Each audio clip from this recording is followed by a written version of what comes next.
તો 68 નગરપાલિકાની ચૂંટણીઓ યોજાઈ રહી છે, મતદાન યોજાઈ રહ્યું છે। વહેલી સવારથી જ મતદારો મતદાન કરવા માટે આવી રહ્યા છે। 2 કલાકથી આ મતદાન પ્રક્રિયા ચાલી રહી છે। ઉમેદવારો જે મતદાન આપી રહ્યા છે તેની ટકાવારી પણ સામે આવી રહી છે। ત્યારે આજે આ ચર્ચામાં આપણી સાથે જોડાઈ ગયા છે મંતવ્ય ન્યૂઝના એસોસિએટ એડિટર પ્રફુલ્લ ત્રિવેદી, આ સાથે જ ભાજપમાંથી જોડાયા છે પ્રકાશ ઉપાધ્યાય અને કોંગ્રેસમાંથી આપણી સાથે અશોક પંજાબી જોડાયા છે। તમામ મહાનુભાવોનું મંતવ્ય ન્યૂઝમાં સ્વાગત છે। પ્રફુલ્લભાઈ, જે પ્રકારે મતદાનની ટકાવારી જે સામે આવી, શું લાગે છે મતદાન પ્રક્રિયા ધીમી ચાલી રહી છે?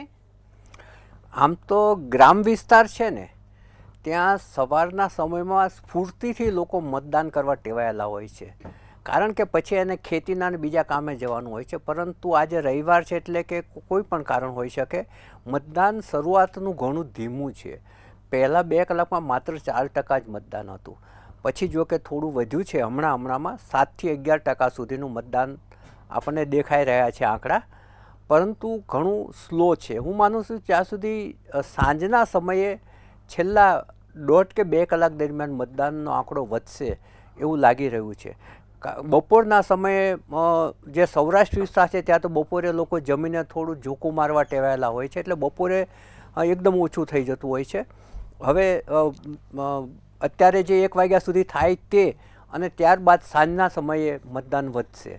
પરંતુ જે ગામડાના જે લોકો છે એ વહેલા જાગવા ટેવાયેલા હોય છે અને વહેલું કામ પરવારી મતદાન કરીને પછી બીજા કામે જતા હોય છે।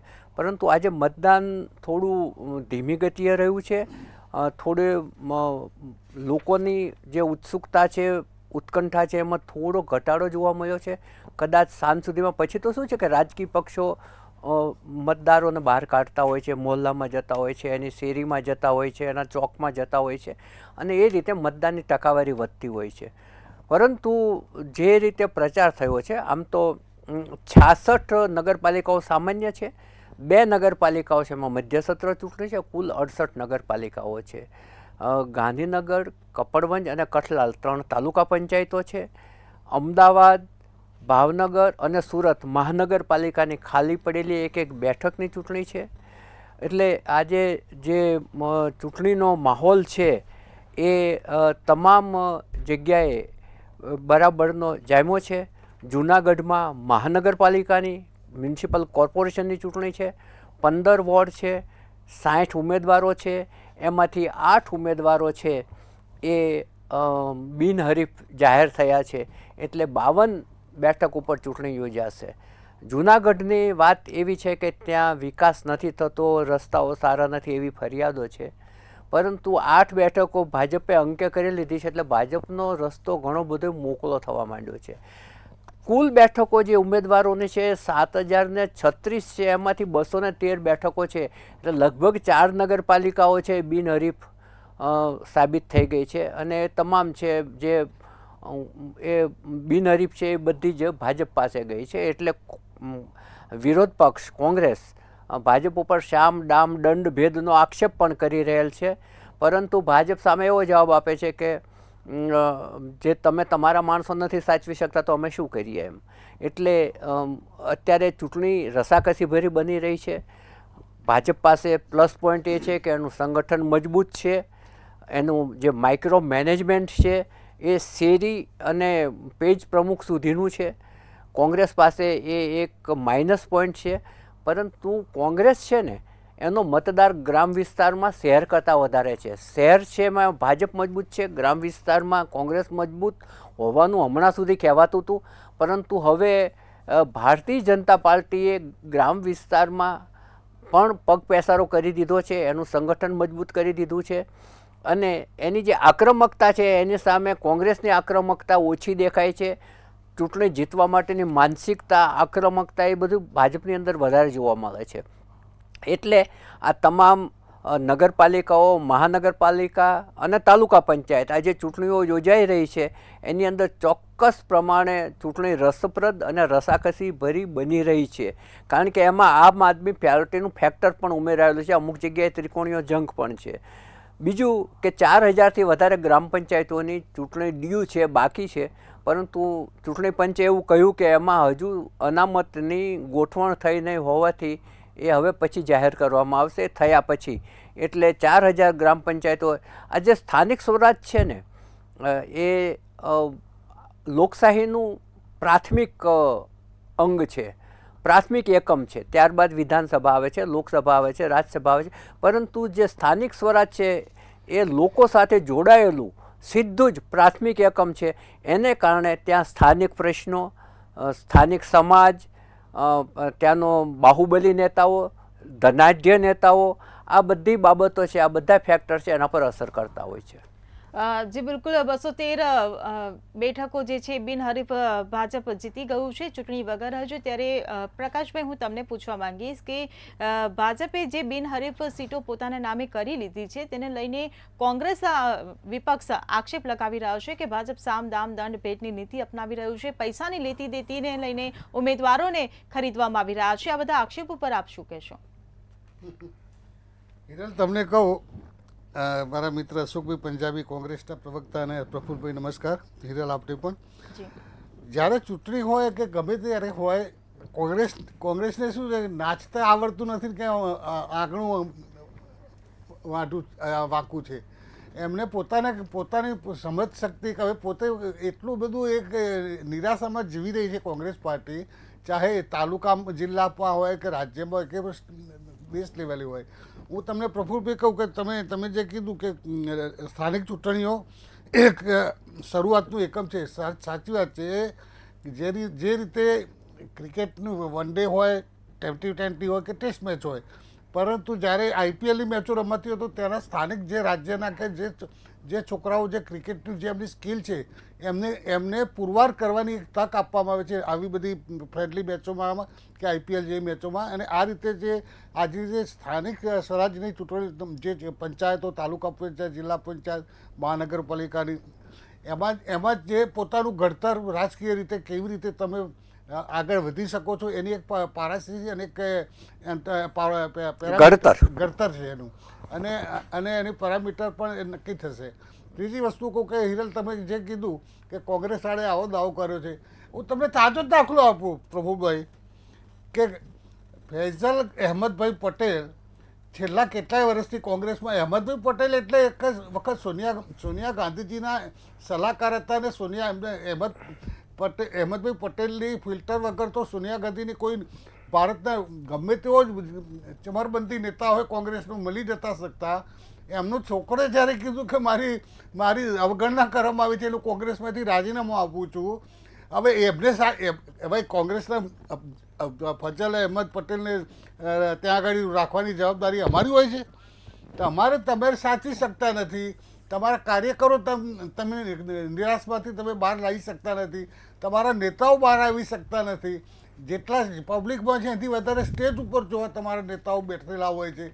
તો એમાં ભાજપ શું કરે? ભાજપ તો અમારા નરેન્દ્ર મોદી સાહેબનું એક જ સૂત્ર છે, સૌનો સાથ, સૌનો વિકાસ અને સૌનો પ્રયાસ.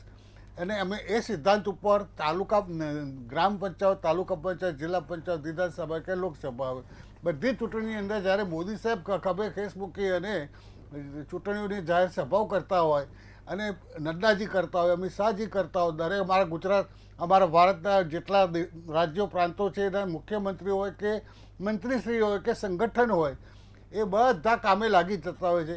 અમારે તો, અને આ લોકોને શું છે કે પ્રકાશભાઈ, ગુજરાતમાં જીતની કેટલી અપેક્ષા આજે નગરપાલિકાઓ અને તાલુકા પંચાયતની અત્યારે ચૂંટણી યોજાય છે? મને તો 100% લાગે છે પ્રફુલભાઈ.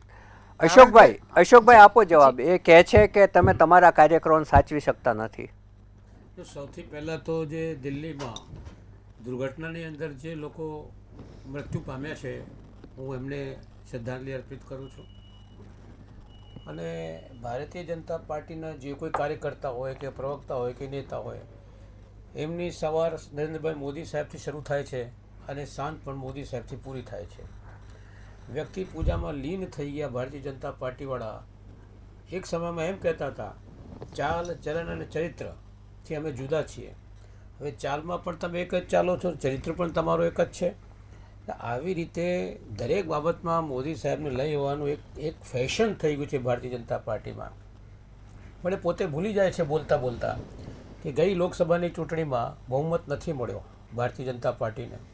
63 સીટો પહેલાં કરતાં ઓછી આવી છે. જનતા જે છે હવે એમનાથી દૂર થતી જાય છે, કારણ કે જે એન્ટી ઇન્કમ્બન્સી છે એને ગણતા જ નથી. એ લોકો એ માનીને ચાલે છે કે નહીં આપણે હિન્દુ મુસ્લિમ કરી નાખીશું, પાકિસ્તાન વચ્ચે લઈ આવીશું એટલે લોકો આપણી તરફ આવી જશે. મને લાગે છે કે હવે એવું ચાલવાનું નથી. ગુજરાતમાં જે નગરપાલિકાની ચૂંટણી થઈ રહી છે એ નગરપાલિકામાં ચૂંટણીમાં સૌથી મોટો જો ફેક્ટર હોય એ એન્ટી ઇન્કમ્બન્સી છે. લગભગ કોઈ એવી નગરપાલિકા નથી જે જ્યાંના લોકોની આ ફરિયાદ ન હોય કે સડકો નથી બની, ગંદકીઓ છે, લાઇટ જ નથી આવતી અને કોઈ વહીવટ છે જ નહીં નગરપાલિકાઓના. અને લગભગ 6 મહિનાથી નગરપાલિકાઓને કર્મચારીને પગારો નથી મળ્યા. હવે મોટી મોટી વાતો કરવાનું. હવે તમે યશવંત સિન્હાને તમે સંભાળી શક્યા નહોતા, કે કેટલા લોકોને તમે નથી સંભાળી શક્યા ગુજરાતમાં અને દેશમાં. હવે સંભાળવાનું નહીં સંભાળવાનું કાંઈ ગાયન જુદો છે. અમારી પાર્ટી તો 150-40 વર્ષ જૂની પાર્ટી છે આ દેશમાં. આઝાદીની લડતનો અનુભવ છે, જેલોનો અનુભવ છે, ગોળીઓને લાઠીઓનો અનુભવ છે. અને જ્યારે અમે અંગ્રેજો સામે લડતા હતા ત્યારે તમે હતા જ નહીં. તમારા જે પૂર્વજો હતા એ અંગ્રેજોને સાથે આપતા હતા, ખુલ્લા એમને સાથ આપતા હતા. એટલે હવે તમે શાણી વાત નહીં કરો. હવે સીધી સાદી વાત છે કે અત્યારે જે ચૂંટણી થઈ રહી છે એ ચૂંટણીની અંદર અર્ધ ગ્રામ્ય વિસ્તાર, અર્ધ શહેરી વિસ્તાર, જેને આપણે કસ્બા કે ટાઉન કહેવાઈએ છીએ. અને અમે કોઈ દિવસ દાવો નથી કરતા કે તમામ ચૂંટણીઓમાં અમે જીતી જવાના છીએ. આ વખતે અમારું પરફોર્મન્સ પહેલાં કરતાં ઘણું સારું હશે. અને ખાસ કરીને સૌરાષ્ટ્રમાં, કાઠિયાવાડમાં જે રીતે ફાઇટ આપી રહ્યા છે અને જે સામદામ દંડ ભેદ છે, ભારતીય જનતા પાર્ટી ફક્ત ગુજરાતમાં કરે છે એવું નહીં, દિલ્હીમાં પણ આવું કર્યું છે એમને. ખુલ્લેઆમ પૈસા વેચવાનું કામ અને મોટી મોટી રેવડી નહીં આપો. સૌથી વધારે રેવડી તો પોતે ભાજપે આપી છે દિલ્હીવાળાઓને. હવે કેવું આપે છે ખબર નહીં. દરેક જગ્યા ઉપર એને કે પ્રકારે ચૂંટણી જીતવું એક જ મકસદ.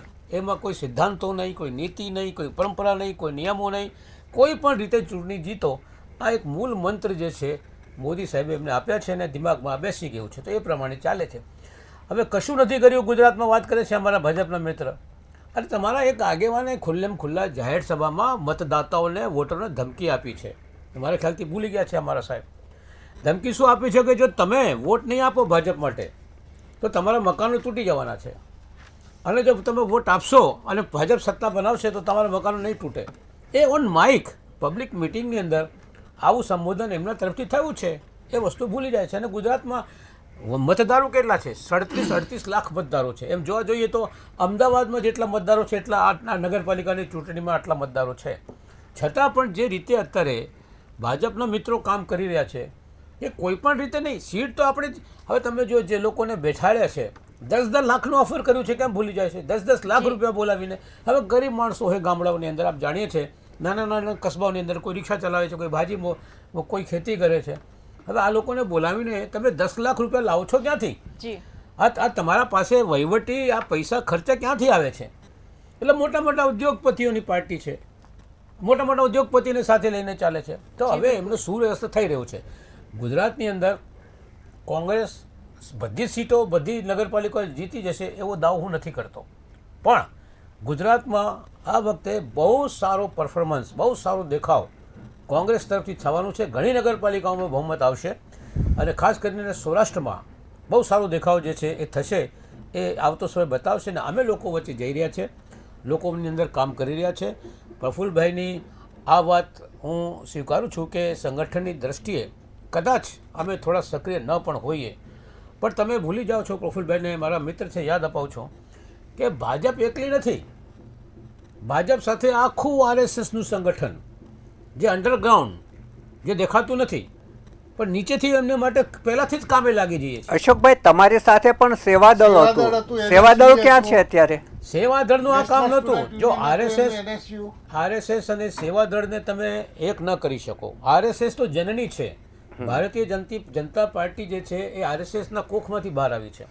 હવે એને બચાવવું, એને સંભાળવું એ આરએસએસ જોઈએ. તમે જો આજે પશ્ચિમી બંગાળની અંદર આરએસએસના જે સર્વોચ્ચ નેતા છે ભાગવત સાહેબ, એ મોટી રેલી કરી રહ્યા છે. બંગાળમાં કઈ રીતે ભાજપ આવી જાય? એટલે રાત દિવસ આરએસએસનું એક જ કામ છે. ભલે વાતો જુદી કરતા હોય, આપસમાં એમ બોલતા હોય, પણ આરએસએસ જે છે એ ભાજપને ચલાવે છે. હું પ્રશ્ન પૂછું હતું કે ભારતીય જનતા પાર્ટીના સર્વોચ્ચ નેતા એટલે રાષ્ટ્રીય પ્રમુખ એ હજુ સુધી કેમ નથી આવ્યા? એટલા માટે કારણ કે આરએસએસ અને ભાજપમાં ફેરફાર છે, કોને જી, મૂકવું અશોક. કોને નથી મૂકવું, એટલે એ સમજીને ચાલવાનું છે કે ભાજપ સાથે આરએસએસ છે, ભાજપ સાથે આરએસએસ છે, ભાજપ સાથે વિશ્વ હિન્દુ પરિષદ છે, ભાજપ સાથે બીજા ઘણા સંગઠનો છે, ભાજપ એકલી નથી.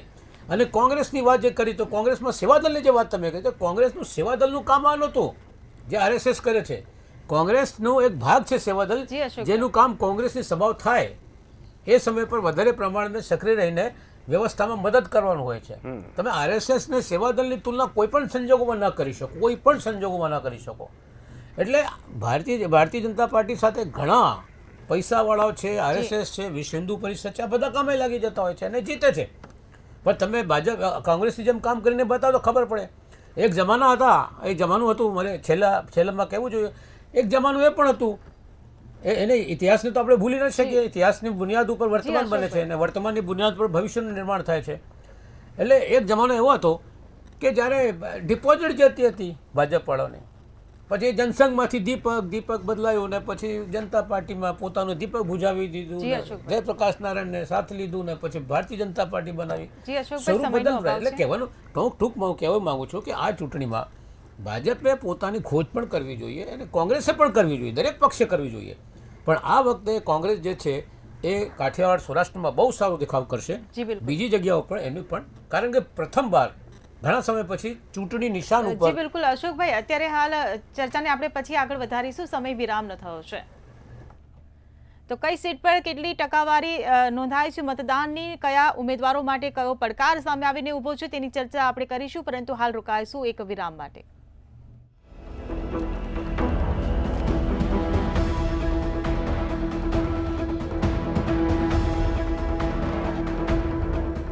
आप तो सब कुछ तोल मोल कर लेती हैं, लेकिन दाल रेटियो की ही क्यों? क्योंकि मैं समझदार हूँ, लूज दाल सस्ती है। लेकिन उसमें होती है धूल, मिट्टी, कंकड़, कीड़े।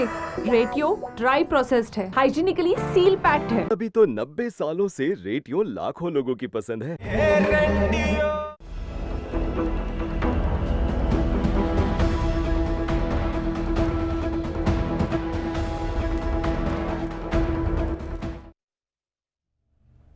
તો વિરામ બાદ મિશન સ્થાનિક સ્વરાજમાં આપનું સ્વાગત છે અને ચર્ચાને હવે આપણે આગળ વધારીશું. પ્રકાશભાઈ, હું તમને પૂછવા માંગીશ કે વિરામ લેતા પહેલા જે ચર્ચા થઈ આરએસએસ અને સેવાદળની જે તુલના થઈ એની પર આપની શું પ્રતિક્રિયા છે? અને સાથે સાથે મારો એક એ પણ સવાલ છે કે આ વખતની જે ચૂંટણી હતી એ ચૂંટણીમાં બળવાખોરી વધારે જોવા મળી. ઉમેદવારો ફોર્મ ભરે ને પછી બીજા પક્ષમાં જોડાઈ જાય, આ બધું વધારે આ ચૂંટણીમાં આપણને જોવા મળ્યું. તો એ માટે આપ શું કહેશો? કારણ કે પોતાના પક્ષોએ પછી સસ્પેન્ડ કરી દેવા પડ્યા છે ઉમેદવારોને. હિરલ, એમાં એવું છે કે સેવાદળ અને આરએસએસનું પેલો મુદ્દો હું તમને કહી દઉં કે મોતીલાલ વોરા જ્યારે હતા ત્યારે સેવાદળ બધું ચાલતું હતું એ જમાનાની અંદર. પણ પછી ધીમે ધીમે રાજીવ ગાંધી યુગ આવ્યો, પછી સોનિયા ગાંધી યુગ આવ્યો, રાહુલ ગાંધી યુગ આવ્યો. કોંગ્રેસની વાત કરું છું, કોંગ્રેસના યુગની વાત કરું છું. અને સેવાદળમાંથી જે બહાર નીકળતા કે એનએસયુ એમનું જે નેશનલ સ્ટુડન્ટ યુનિયન છે કોંગ્રેસનું, એમાંથી બહાર નીકળતા જે યુવા કાર્યકરો હતા એમને આવાજ ના દીધા.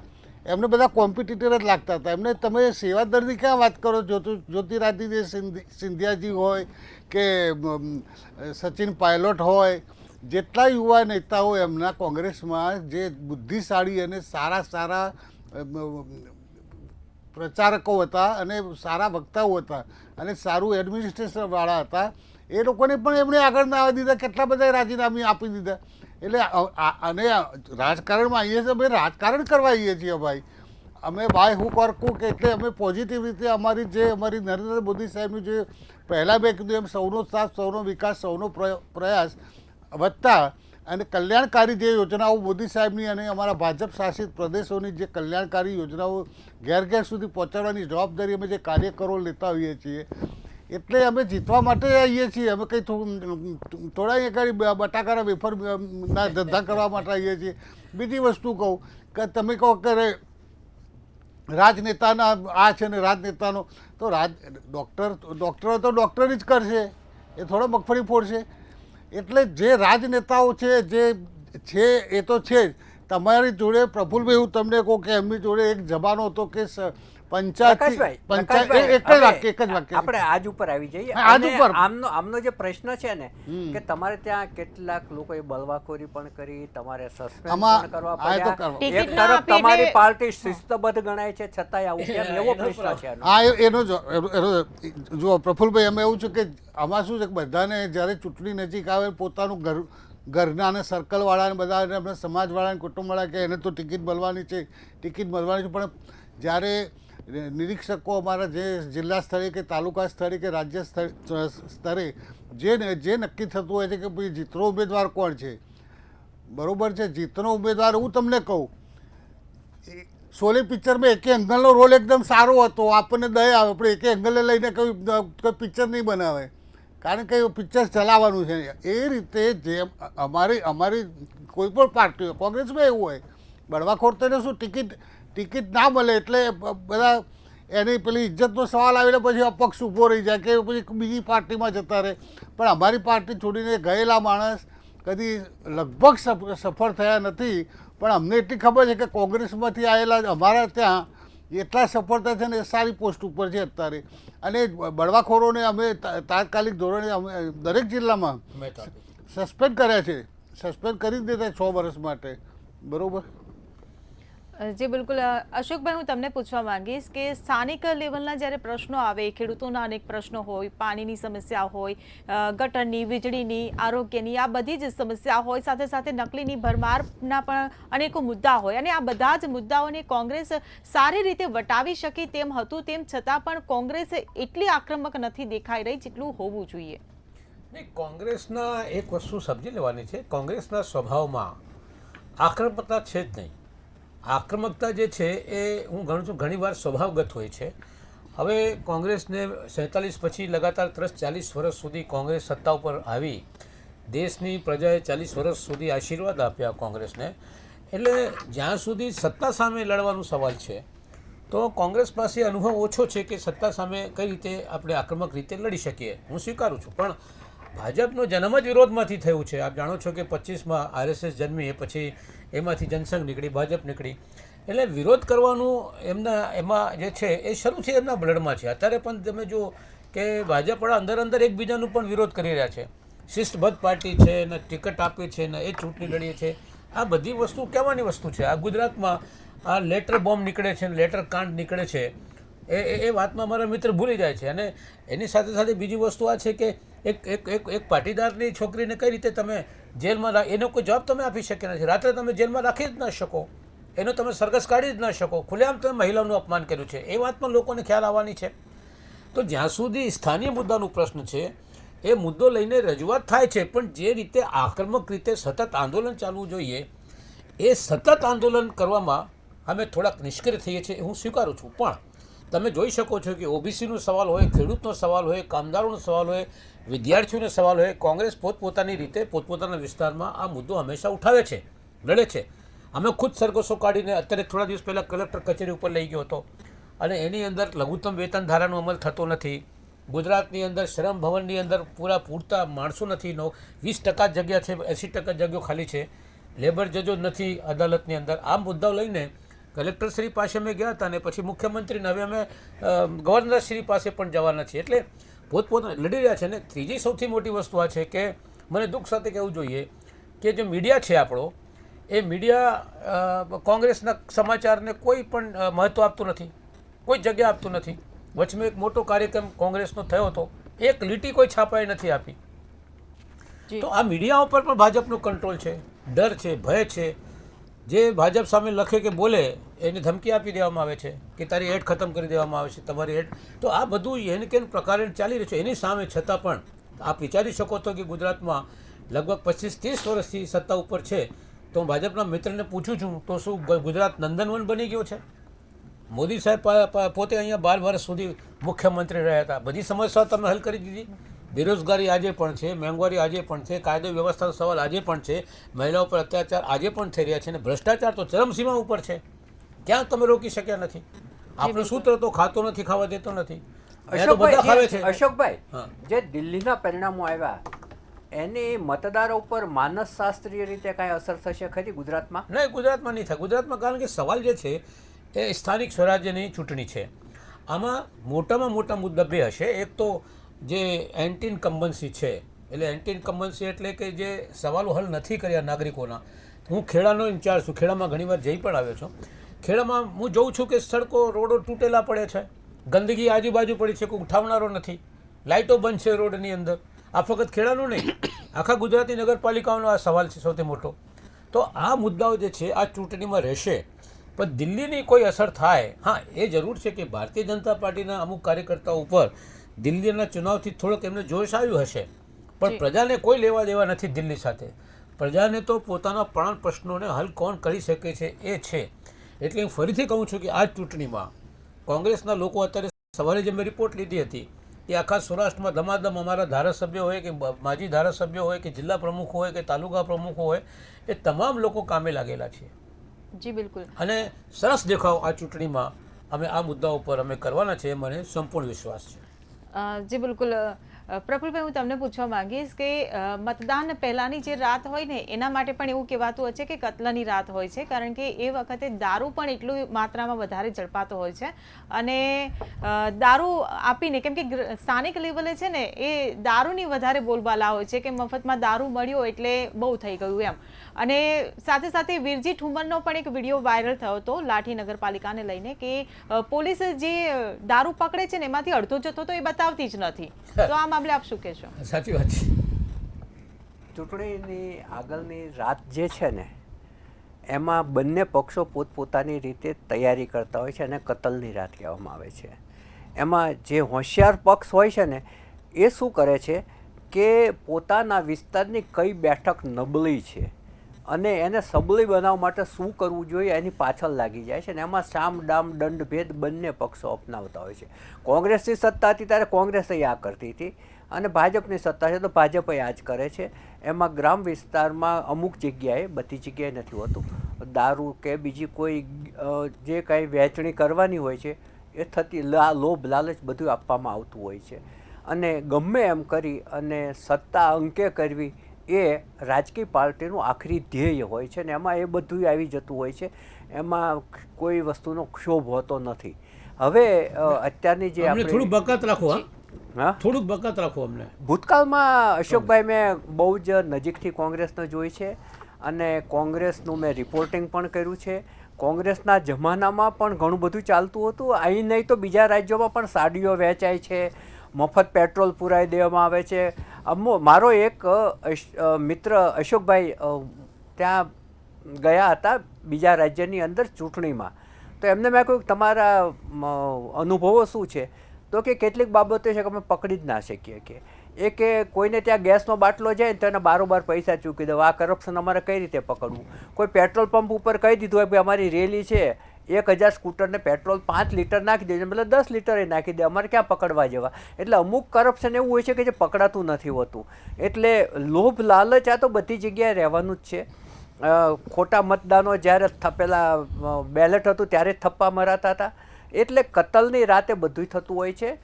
ઘણા જે નબળા વિસ્તારો હોય છે ત્યાંના સરપંચને ખરીદી લેવામાં આવતા હોય છે કે ભાઈ તમારું ગામ અમારા તરફી કરી આપો અને તમારે જે વેચવું હોય એ વેચી દો, અમે તમને આટલું આપી દઈએ છીએ. એટલે એ તો બધી જગ્યાએ થતું જ હોય છે, કારણ કે બે પાર્ટીઓ છે સત્તા માટે જ લડે છે. કોઈ મંજીરા વગાડવા તો રાજકારણમાં આવતું નથી. હવે જો આપણે સ્થાનિક સ્વરાજની ચૂંટણીની વાત ઉપર આવી જઈએ તો અશોકભાઈ જે કહ્યું કે જે સૌરાષ્ટ્રની ચૂંટણીઓ છે એમાં કોંગ્રેસ સારો દેખાવ કરશે, ત્યાં ભાજપના નેતાઓની અંદરોઅંદરની ખેંચતાણ પરાકાષ્ઠાએ છે. જો એનો લાભ કોંગ્રેસ ઉઠાવી શકી હોય તો કોંગ્રેસને ફાયદો થાય. જેમ કે પાયલ ગોટી પ્રકરણ એ આખું અત્યારે અમરેલીમાં ગરમાગરમ પ્રકરણ છે અને ત્યાંની જે 4 જેટલી નગરપાલિકાઓ છે એના ઉપર અસર કરી શકે જો કોંગ્રેસે એ રીતે પ્રચાર કર્યો હોય તો. એવી જ રીતે તમે રાણાવાવ અને કુતિયાણા જુઓ તો ત્યાં ઢેલીબેન, કાંધલ જાડેજા, કરણ જાડેજા એ વચ્ચેનું જે કાંઈ છે એ બધા જાણે છે, વારંવાર સપાટી ઉપર આવતું રહે છે. તમે આગળ જેતપુરમાં જાઓ તો ત્યાં જયેશ રાદડિયા અને પ્રશાંત કોરાટ વચ્ચેની આંતરિક સ્પર્ધા તો છે જ, કારણ કે પ્રશાંત કોટકને સ્ટાર પ્રચારકોમાં ભાષણો કરવામાં નામ રાખ્યું છે. જયેશ રાદડિયાનું નથી રાખ્યું. જયેશ રાદડિયાની પકડ એમના પિતાશ્રી વિઠ્ઠલભાઈ રાદડિયાના વખતની છે, પરંતુ એમણે જે સહકારી ક્ષેત્રે મેન્ડેટ વિરુદ્ધ જઈ અને જે ઉમેદવારી કરી હતી અને જીત્યા પણ, એ કદાચ હોય કે ગમે તે કારણ હોય, અત્યારે જે સ્ટાર પ્રચારક છે એમાં પ્રસન્ન કદાચ એની આંતરિક જરૂરિયાત પણ હોઈ શકે. આપણે આક્ષેપ એમ નામ તો ના જ કરી શકીએ.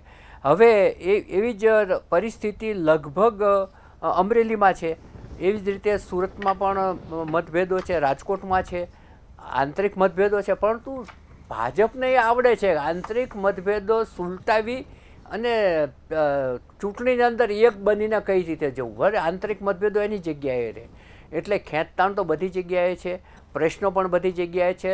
લેટર કાંડ જે થયા છે એ પણ નડે એમ છે, ખ્યાતિ કાંડ છે, બીજેડ કાંડ છે, પાયલ ગોટી કાંડ છે, નકલીની ભરમાલ છે, પેપરો ફૂટ્યા છે, પરંતુ આ મુદ્દા કોંગ્રેસ કેટલું લોકો સુધી લઈ જઈ શક્યું છે, કે એને કેટલું વટાવી શક્યું છે, કે એને મતમાં કેટલું પરિવર્તિત કરી શક્યું છે, એ આપણને 18મીએ જ ખબર પડશે કે જ્યારે મતગણતરી ચાલુ થશે.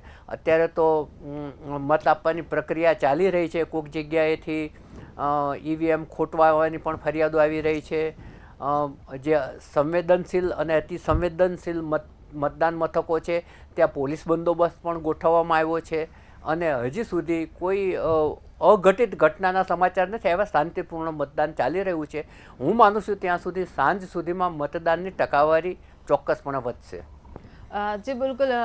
પ્રકાશભાઈ, હું તમને પૂછવા માંગીશ કે ભાજપ ને કોંગ્રેસની સાથે સાથે આપ પાર્ટી પણ મેદાનમાં છે, બીજી પણ ઘણી બધી પાર્ટીઓ છે, પરંતુ આપના ગોપાલ ઇટાલિયાનું ગઈકાલે એક નિવેદન સામે આવ્યું હતું મીડિયામાં કે પોલીસ અને ચૂંટણી પંચના જે અધિકારીઓ છે એ ભાજપના ગુલામ છે, સત્તાના દલાલ છે. શું લાગે છે કે આ જે ચૂંટણી યોજાઈ રહી છે તેમાં આપ પાર્ટી ભાજપને નુકસાન પહોંચાડી શકશે મતોમાં? ના, સજ્જે નહીં. હિરલ, આમાં કહું તમને કે અમે જે નેતાનું નામ દીધું એ નેતાની જે આક્ષેપો છે એ તો આ તો સામાન્ય બોલ્યા છે. એમની તો વાકવાણી તો તમે ઘણી વખત સાંભળી હશે. અમારા નેતાઓ વિશે તો ઘણું એ બધું બોલી ગયા છે, પરંતુ આપણે હું એમાં પડવા માગતો નથી. આમ આદમી પાર્ટી શું કહે છે કે શું નહીં કરતી. આમ આદમી પાર્ટી એ ગાડી કશું નહીં કરી શકે, દિલ્હીમાં ના કરી શકી. અહીં ગાડી કેજરીવાલ કહેતા હતા હું આંકડો આપી દઉં કે અમારી સરકાર આટલી સીટો લાવશે, આમ આદમી આપણી સરકાર બનશે, એમાં નથી બોલતું. લીખ લો. જી બિલકુલ. અશોકભાઈ, મારા મારે હજી વાત જ પૂરી નથી.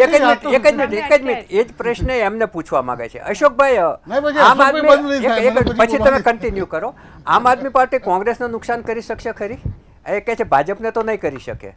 નહીં, મને નથી લાગતું કે આમ આદમી પાર્ટી દિલ્હીની હાર પછી છે ને, એટલે આમ આદમી પાર્ટીનો જનતામાં મનોબળ તૂટ્યો છે અને પોતે કાર્યકર્તાનો મનોબળ મતો બગાડી શકે ખરી? નહીં, ઈશુદાન ગઢવી અહીંયા ત્યાં કૂદમ કૂદ કરે છે, પણ કોઈ ફરક નથી. ગુજરાતની અંદર આમ આદમી પાર્ટી હવે નગણ્ય છે.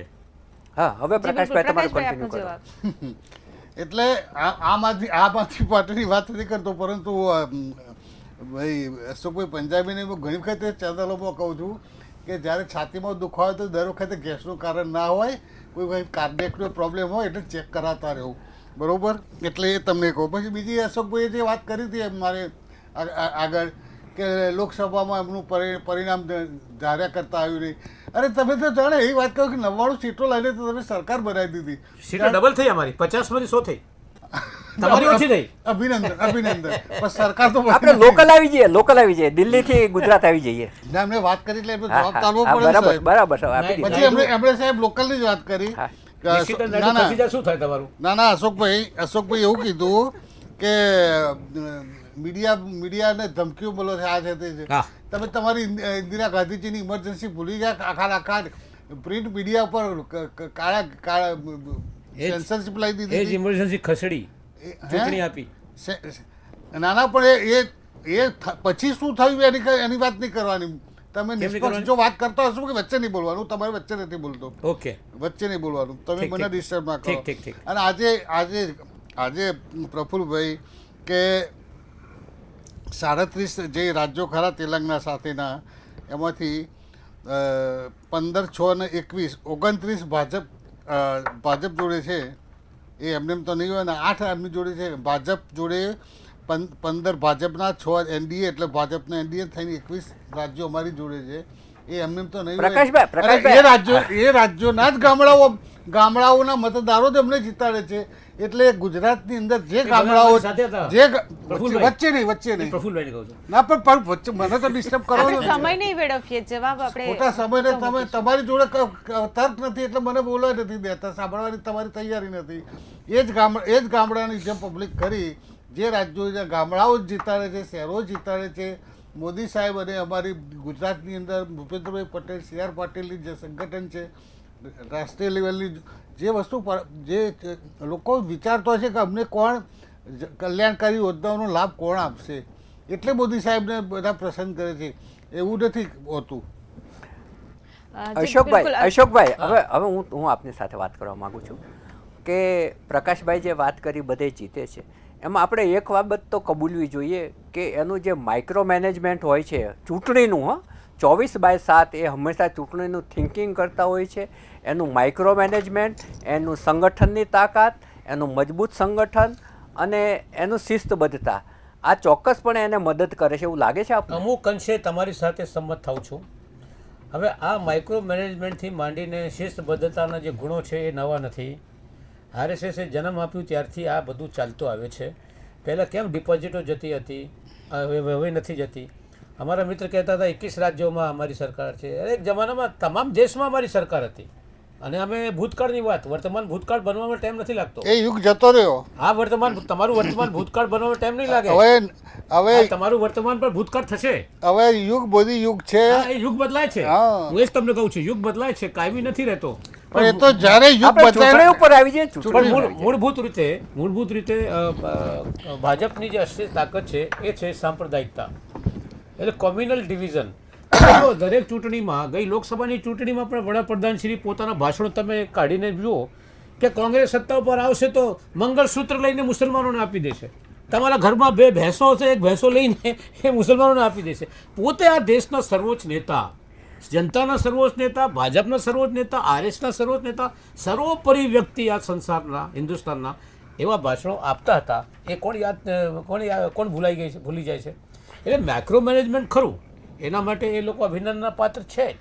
પણ એની સાથે સાથે ફક્ત એ જ નહીં, એની સાથે સાથે જનતામાં જે કોમ્યુનલ મોદી તેરી મોટી કર દૂંગા કહેવા વાળાને આ લોકો સાંસદ બનાવે છે સાહેબ. મને બોલવા નથી દેતા, તમે મને રોકતા અને સાંપ્રદાયની વાતો કરો છો. આપણે ખરેખર રાષ્ટ્રીય મુદ્દા પર ના જઈએ, આપણે રાજ્યમાં જ રહીએ તો બહુ મજા આવશે. ના, રાજ્યની અંદર તો મેં જે તમને વાત કરી કે રાજ્યમાં લોકો એન કેન પ્રકારે જીતવાના ઘણા કર્યા છે. કારણ કે અશોકભાઈ તમે ઘણું બધું બોલી શકો એમ છો. આજે રૂરલ છે, ગ્રામ વિસ્તાર છે, વર્ષોથી કોંગ્રેસને સાથે રહ્યો છે, શહેરી વિસ્તાર છે એ ભાજપ સાથે કમિટેડ છે. આજે ગામડાની અંદર તમારા એટલા બધા જૂના કાર્યકરો પડ્યા છે કે વર્ષોથી એ કોંગ્રેસના કમિટેડ છે.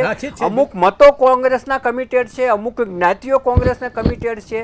એટલે તમે સારો દેખાવ કરી શકશો કે નહીં એની વાત કરો સાહેબ. મેં શરૂઆત કીધી કે અમે સૌરાષ્ટ્રમાં બહુ સારો દેખાવ કરવાના છીએ. આખા ગુજરાતની વાત જનરલી ઉત્તર ગુજરાત છે, દક્ષિણ ગુજરાત છે, ચરોતર છે, મધ્ય ગુજરાત છે. હું તમને કહું છું કે જનરલી જે છે બહુ સારો દેખાવ થશે. પણ સૌરાષ્ટ્રનું એટલા માટે હું વારંવાર નામ લઉં છું કે સૌરાષ્ટ્રની અંદર એન્ટી ઇન્કમ્બન્સી બહુ વધારે મજબૂત છે અને ભારતીય જનતા પાર્ટીના આંતરિક ઝઘડાનો લાભ જે છે મોટા પાયા પર સૌરાષ્ટ્રની અંદર મળશે. અને આપની વાત સાથે સંમત થાઉં છું કે 25-30 વર્ષ સુધી પણ જો કોંગ્રેસની સત્તા ન હોય છતાં પણ 30-33% વોટ જે છે કોંગ્રેસના અકબંધ રહ્યા હતા.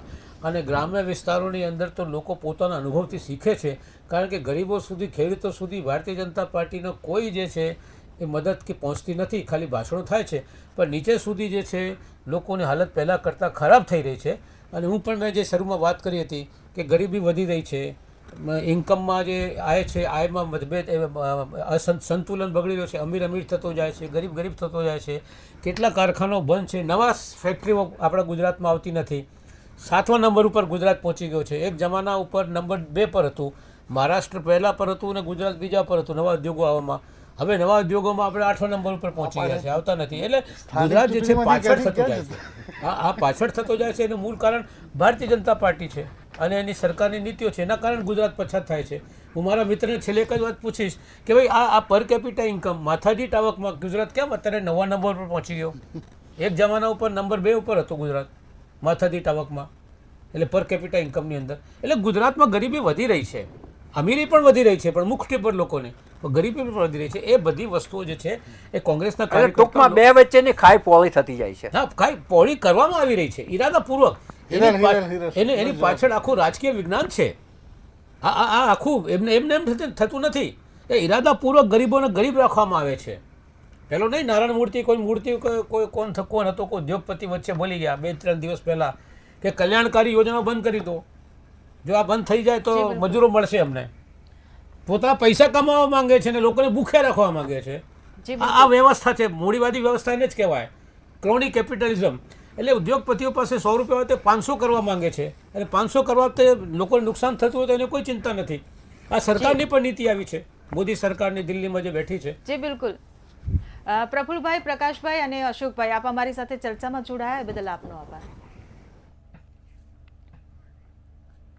તો પક્ષો દાવો તો કરી રહ્યા છે જીતનો, એડીચોટીનું જોર પણ લગાવી રહ્યા છે, છેલ્લી ઘડી સુધી વિશ્વાસ પણ વ્યક્ત કરી રહ્યા છે કે જીત અમારી જ થશે. પ્રક્રિયા હજુ મતદાનની ચાલી રહી છે.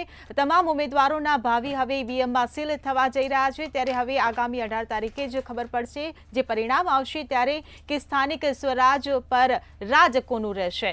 ચર્ચામાં હાલ બસ આટલું જ. ફરી મળીશું. નમસ્કાર.